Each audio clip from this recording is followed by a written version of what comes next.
नमस्कार मित्रांनो, स्वागत आहे तुमचं MPSC सक्सेस स्पॉट या आपल्या शैक्षणिक यूट्यूब चॅनलमध्ये। तर पहा मित्रांनो, आज आपण सर्व परीक्षेसाठी उपयुक्त असणारे जे की तुम्हाला तलाठी भरती तसेच येणाऱ्या ज्या कोणत्या अन्य भरती असतील त्या सर्व परीक्षेसाठी होतील असे प्रश्न आपण या व्हिडिओमध्ये घेतलेले आहेत।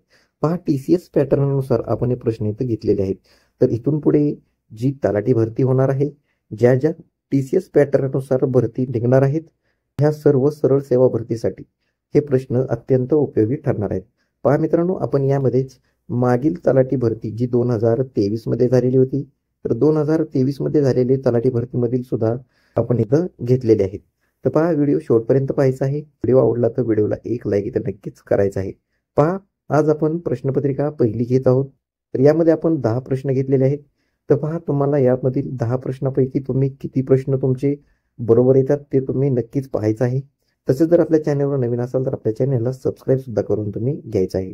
तर चला व्हिडिओला सुरुवात करूया। महाराष्ट्र राज्याची भूमी कोणत्या खडकापासून बनलेली आहे? पहा, आपण ज्या महाराष्ट्र राज्यामध्ये राहतो तर या राज्याची जी भूमी आहे ती कोणत्या खडकापासून बनलेली आहे? तर याचं उत्तर आहे बेसाल्ट खडक। तर बेसाल्ट खडकापासून आपली महाराष्ट्र राज्याची भूमी ही बनलेली आहे। पहा, बेसाल्ट या प्रमुख अग्निजन्य खडकापासून ही आपली भूमी बनलेली आहे। मागच्या परीक्षेमध्ये झालेले मागची जी 2023 मध्ये तलाठी भरती झालेली होती, तर त्या परीक्षेमधील सुद्धा प्रश्न आपण या व्हिडिओमध्ये घेतलेले आहेत, जेणेकरून तुमचा सराव सुद्धा होणार आहे। नोव्हेंबर किंवा डिसेंबर मध्ये जी तलाठी भरती होणार आहे तर त्या भरतीसाठी सुद्धा आपण एक नवीन प्रश्न इथं घेतलेले आहेत। TCS पॅटर्ननुसार आपण इथं ते तयार केलेले आहेत। त्याचा तुम्हाला नक्कीच येत्या सर्व परीक्षेमध्ये फायदा होणार आहे। पहा, तुम्ही पोलीस भरतीची जरी तयारी करत असाल तर त्यासाठी सुद्धा हे प्रश्न तुम्हाला अत्यंत उपयोगी ठरणार आहेत। तर पहा, दुसरा प्रश्न आहे, महाराष्ट्र राज्यातील सर्वोच्च शिखर म्हणून कोणते शिखर ओळखले जाते? पहा, अतिशय सोपा असा प्रश्न आहे। जवळजवळ सर्व परीक्षेमध्ये हा प्रश्न विचारला जातो, म्हणजे नक्कीच जातो। तर हा प्रश्न कोणाचाही चुकला नाही पाहिजे। तर पहा, महाराष्ट्र राज्यामधील सर्वोच्च शिखर म्हणून कळसुबाई हे शिखर ओळखलं जातं। सर्वांना माहित असेलच, कळसुबाई हे जे शिखर आहे ते महाराष्ट्रातील सर्वोच्च शिखर आहे। तर पहा, याची उंची किती आहे? तर 1646 मीटर इतकी कळसुबाई या शिखराची उंची आहे। आणि कळसुबाई हे जे शिखर आहे ते कोणत्या पर्वतरांगेमध्ये येतं? तर ते सह्याद्री या पर्वतरांगेमध्ये कळसुबाई हे शिखर येतं। पहा मित्रांनो, तिन्ही गोष्टी लक्षात ठेवायच्या आहेत। कळसुबाई हे शिखर राज्यातील सर्वोच्च शिखर आहे। कळसुबाई या शिखराची उंची 1646 मीटर इतकी आहे। आणि कळसुबाई हे जे शिखर आहे ते सह्याद्री पर्वतरांगेमध्ये येतं। ह्या तिन्ही गोष्टी तुम्ही व्यवस्थित लक्षात ठेवायच्या आहेत। पहा, पुढचा प्रश्न, अहमदनगरचे नामकरण टिंबटिंब करण्यासाठी 4 ऑक्टोबर 2024 रोजी केंद्र सरकारची मंजुरी इथं मिळालेली आहे। पहा, म्हणजे जे अहमदनगर जो जिल्हा आहे तर या जिल्ह्याचं नाव आता सध्या काय झालेलं आहे? तर सर्वांना माहित असेलच। तर पहा, अहमदनगर या जिल्ह्याचं नाव आता अहिल्यानगर असं ठेवण्यात आलेलं आहे। तर पहा, योग्य उत्तर आहे अहिल्यानगर। तर याची जी या अहमदनगरचं नामकरण अहिल्यानगर करण्यासाठी केंद्र सरकारची मंजुरी ही कोणत्या दिवशी आलेली आहे हे सुद्धा इथं महत्वाचं आहे। पहा, तर 4 ऑक्टोबर 2024 रोजी या दिवशी अहमदनगरचं नामकरण करण्यासाठी केंद्र सरकारची इथं मंजुरी मिळालेली आहे। पहा, हे दोन्ही गोष्टी तुम्ही लक्षात ठेवायच्या आहेत। अहमदनगरचं नामकरण अहिल्यानगर करण्यात आलेलं आहे आणि 4 ऑक्टोबर 2024 रोजी इथं केंद्र सरकारची सुद्धा मंजुरी त्यासाठी मिळालेली आहे। तर पहा, पुढचा प्रश्न, भारतातील पहिली कोस्टल लाईन्स वेडर्स पक्षी गणना कोणत्या राज्यात होणार आहे? पहा, तर कोस्टल लाईन्स वेडर्स तर ती कोणत्या राज्यात होणार आहे?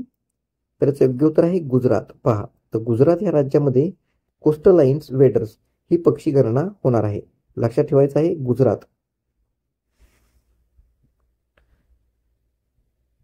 पुढचा प्रश्न, अमेरिकेचे राष्ट्राध्यक्ष म्हणून कोणी शपथ घेतलेली आहे? पहा, तर सध्या अमेरिकेचे राष्ट्राध्यक्ष म्हणून कोणी शपथ घेतलेली आहे? तर याचं उत्तर सर्वांना माहित असेल, तर डोनाल्ड ट्रम्प। पहा, तर डोनाल्ड ट्रम्प यांनी अमेरिकेचे राष्ट्राध्यक्ष म्हणून यांनी इथं शपथ घेतलेली आहे। तर ते कितवे राष्ट्राध्यक्ष आहेत? तर ते 47वे राष्ट्राध्यक्ष आहेत। हे सुद्धा तुम्ही इथं लक्षात ठेवायचं आहे। तर पहा, पुढचा प्रश्न, कोणत्या देशाने 23 जानेवारी 2025 रोजी समलैंगिक विवाहास कायद्याने मान्यता दिलेली आहे?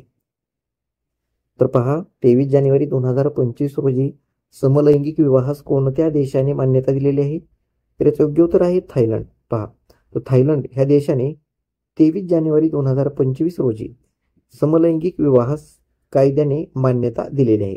पहा, तर दक्षिण पूर्व आशियातील पहिला देश हा ठरलेला आहे. पहा, दक्षिण पूर्व आशियामधील थायलंड ज्याने की समलैंगिक विवाहास कायद्याने मान्यता देणारा हा पहिला देश ठरलेला आहे.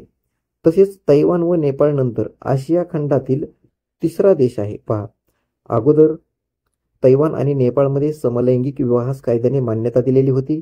नंतर आता आशिया खंडातील हा तिसरा देश जो की थायलंड आहे, तर याने सुद्धा समलैंगिक विवाहास मान्यता दिलेली आहे.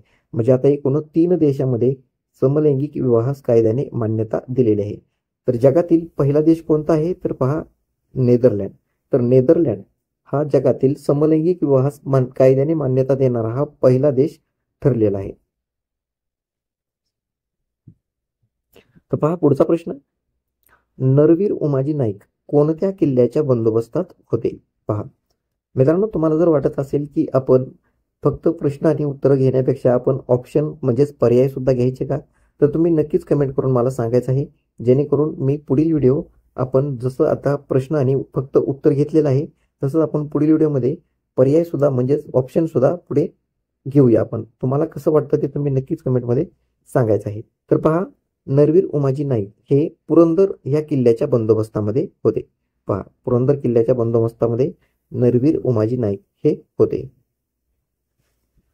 पहा पुढचा प्रश्न, 1817 सालीचा खुर्दा उठाव कोणत्या राज्यात झालेला आहे?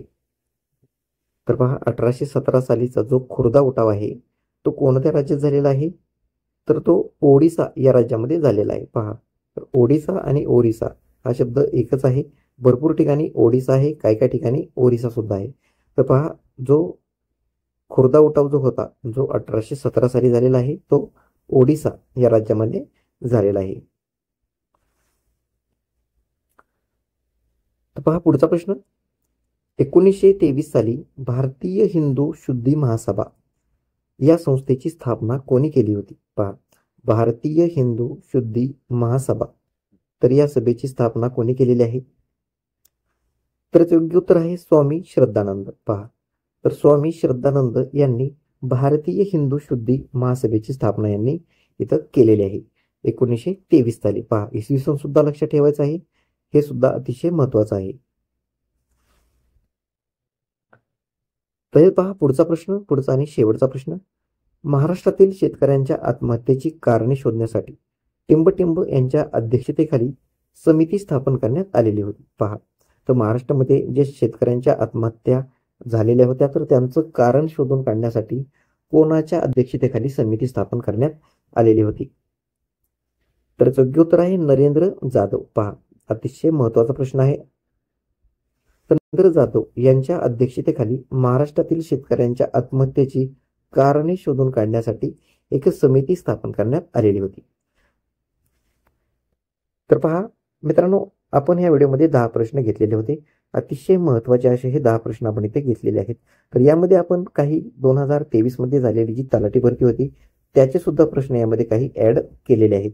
महत्त्वाचे असे प्रश्नाची जी आपण टेस्ट सिरीज आहे ती इथं सुरू केलेली आहे. तर व्हिडिओ कसा वाटला हे नक्कीच कमेंट बॉक्समध्ये कमेंट करून सांगायचं आहे आणि व्हिडिओ आवडला तर व्हिडिओला एक लाईक इथं नक्कीच करायचं आहे.